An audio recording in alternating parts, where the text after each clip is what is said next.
Episode 7.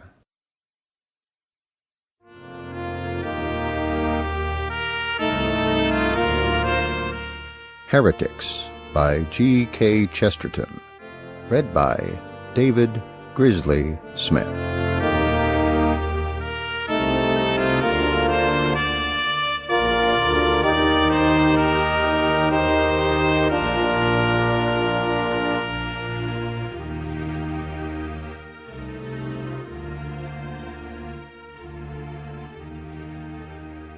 Part 7.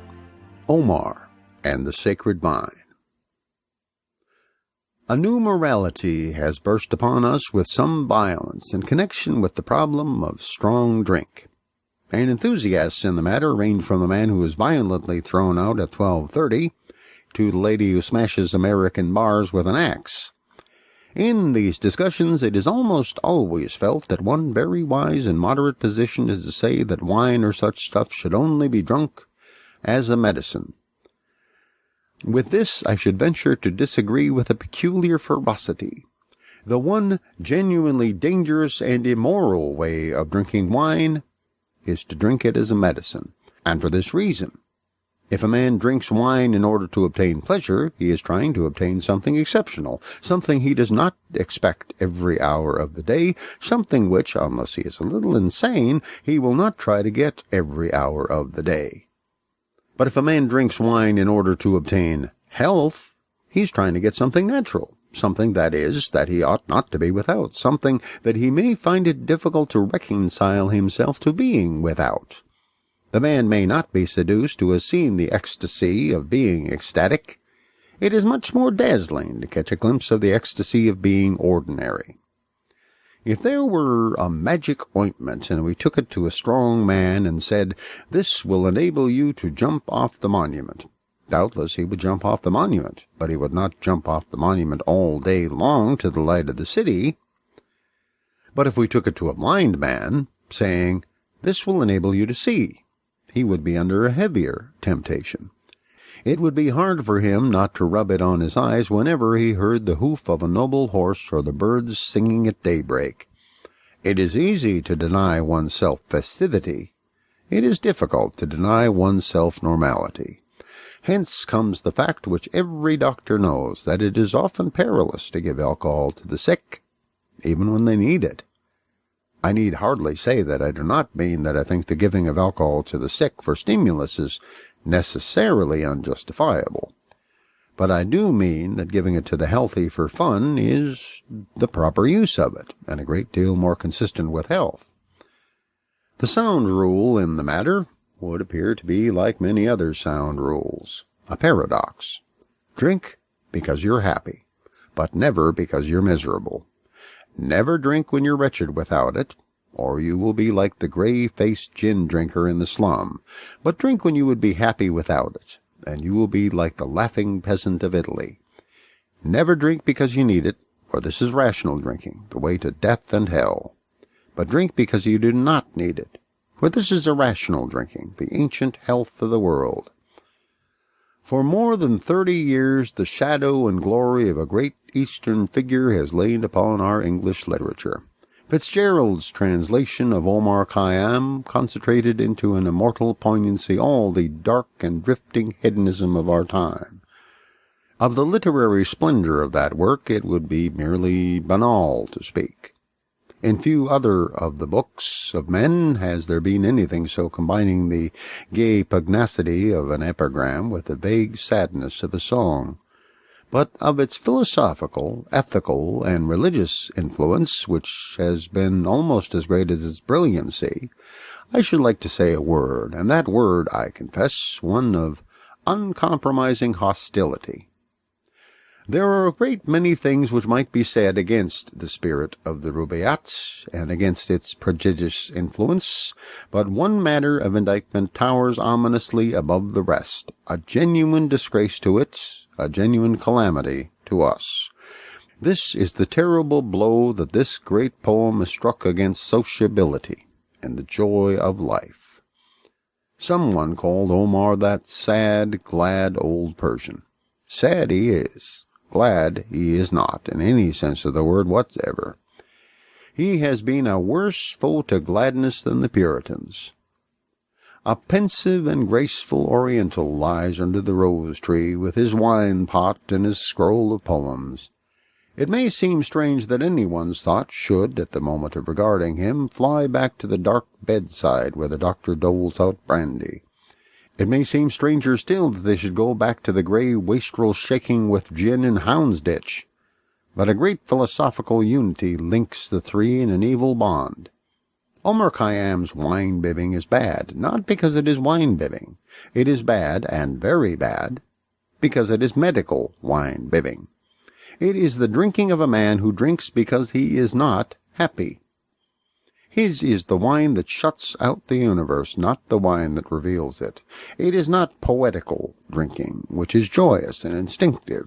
It is rational drinking, which is as prosaic as an investment, as unsavory as a dose of chamomile. Whole heavens above it, from the point of view of sentiment, though not of style, rises the splendor of some old English drinking song. Then pass the bowl, my comrades all, and let the cider flow. For this song was caught up by happy men to express the worth of truly worthy things, of brotherhood and garrulity, and the brief and kindly leisure of the poor. Of course, the great part of the more stolid reproaches directed against the Omarite morality are as false and babyish as such reproaches usually are. One critic, whose work I have read, had the incredible foolishness to call Omar an atheist and a materialist. It is almost impossible for an Oriental to be either. The East understands metaphysics too well for that. Of course, the real objection which a philosophical Christian would bring against the religion of Omar is not that he gives no place to God. It is that he gives too much place to God. His is that terrible theism which can imagine nothing else but deity, and which denies altogether the outlines of human personality and human will. The ball no question makes of eyes or nose, but here or there as strikes the player goes, and he that tossed you down into the field, he knows about it all. He knows. A Christian thinker such as Augustine or Dante would object to this because it ignores free will, which is the valor and dignity of the soul. The quarrel of the highest Christianity with this skepticism is not in the least that the skepticism denies the existence of God. It is that it denies the existence of man. In this cult of the pessimistic pleasure-seeker, the Rubaiyat stands first in our time, but it does not stand alone. Many of the most brilliant intellects of our time have urged us to the same self-conscious snatching at a rare delight. Walter Pater said that we were all under sentence of death, and the only course was to enjoy exquisite moments simply for those moments' sake. The same lesson was taught by the very powerful and very desolate philosophy of Oscar Wilde. It is the carpe diem religion. But the carpe diem religion is not the religion of happy people, but of very unhappy people. Great joy does not gather the rosebuds while it may. Its eyes are fixed on the immortal rose, which Dante saw. Great joy has in it the sense of immortality. The very splendor of youth is the sense that it has all space to stretch its legs in. In all great comic literature, in Tristram Shandy or Pickwick, there is this sense of space and incorruptibility. We feel the characters are deathless people in an endless tale. It is true enough, of course, that a pungent happiness comes chiefly in certain passing moments. But it is not true that we should think of them as passing, or enjoy them simply for those moments' sake. To do this is to rationalize the happiness, and therefore to destroy it. Happiness is a mystery, like religion, and should never be rationalized. Suppose a man experiences a really splendid moment of pleasure. I do not mean something connected with a bit of enamel. I mean something with a violent happiness in it, an almost painful happiness. A man may have, for instance, a moment of ecstasy in first love, or a moment of victory in battle. The lover enjoys the moment, but precisely not for the moment's sake. He enjoys it for the woman's sake, or for his own sake. The warrior enjoys the moment, but not for the sake of the moment. He enjoys it for the sake of the flag. The cause which the flag stands for may be foolish and fleeting. The love may be calf love and last a week, but the patriot thinks of the flag as eternal. The lover thinks of his love as something that cannot end. These moments are filled with eternity. These moments are joyful because they do not seem momentary. Once look at them as moments after Pater's manner, and they become as cold as Pater in his style. Man cannot love mortal things. He can only love immortal things for an instant. Pater's mistake is revealed in his most famous phrase. He asks us to burn with a hard, gem-like flame. Well, flames are never hard and never gem-like. They cannot be handled or arranged. So human emotions are never hard and never gem-like. They are always dangerous, like flames, to touch or even to examine. There is only one way in which our passions become hard and gem-like, and that is by becoming as cold as gems. No blow, then, has ever been struck at the natural loves and laughter of men so sterilizing as this carpe diem of the estates. For any kind of pleasure, a totally different spirit is required, a certain shyness, a certain indeterminate hope, a certain boyish expectation. Purity and simplicity are essential to passions, yes, even to evil passions. Even vice demands a sort of virginity. Omar's, or Fitzgerald's, effect upon the other world we may let go. His hand upon this world has been heavy and paralyzing. The Puritans, as I have said, are far jollier than he. The new ascetics who follow Thoreau or Tolstoy are much livelier company, for though the surrender of strong drink and such luxuries may strike us as an idle negation, it may leave a man with innumerable natural pleasures, and above all with a man's natural power of happiness. Thoreau could enjoy the sunrise without a cup of coffee. If Tolstoy cannot admire marriage, at least he's healthy enough to admire mud. Nature can be enjoyed without even the most natural luxuries. A good bush needs no wine. But neither nature nor wine nor anything else can be enjoyed if we have the wrong attitude towards happiness. And Omar, or Fitzgerald, did have the wrong attitude towards happiness. He, and those he has influenced, do not see that if we are to be truly gay, we must believe that there is some eternal gaiety in the nature of things. We cannot enjoy thoroughly even a pas de quatre at a subscription dance unless we believe that the stars are dancing to the same tune. No one can be really hilarious but the serious man. Wine, says the Scripture, maketh glad the heart of man, but only of the man who has a heart. The thing called high spirits is possible only to the spiritual. Ultimately, a man cannot rejoice in anything except the nature of things. Ultimately, a man can enjoy nothing except religion. Once in the world's history, men did believe that the stars were dancing to the tune of their temples, and they danced as men have never danced since.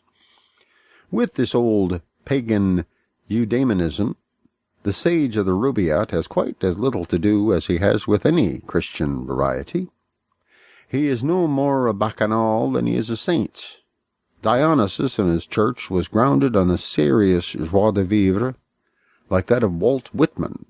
Dionysus made wine, not a medicine, but a sacrament. Jesus Christ also made wine, not a medicine, but a sacrament. But Omar makes it, not a sacrament, but a medicine.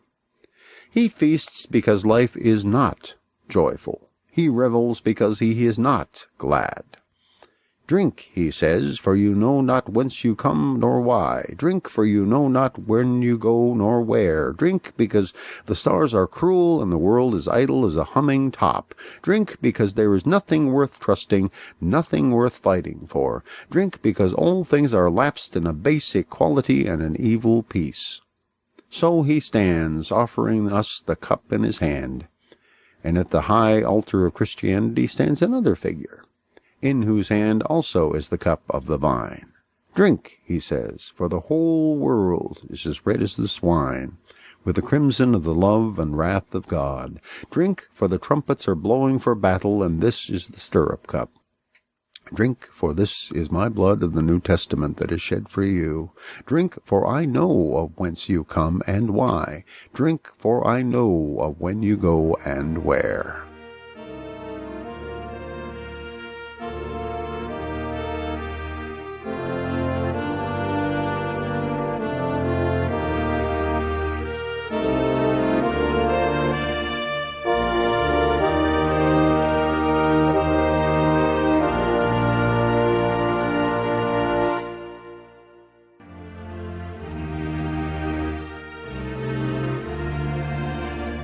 Thank you for listening to Heretics, written by G.K. Chesterton in about 1905, read by David Grizzly Smith in about 2009.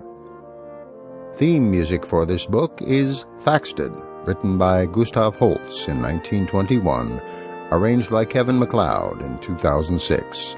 This recording is released under a Creative Commons Attribution, Non-Commercial, No Derivatives 3.0 license.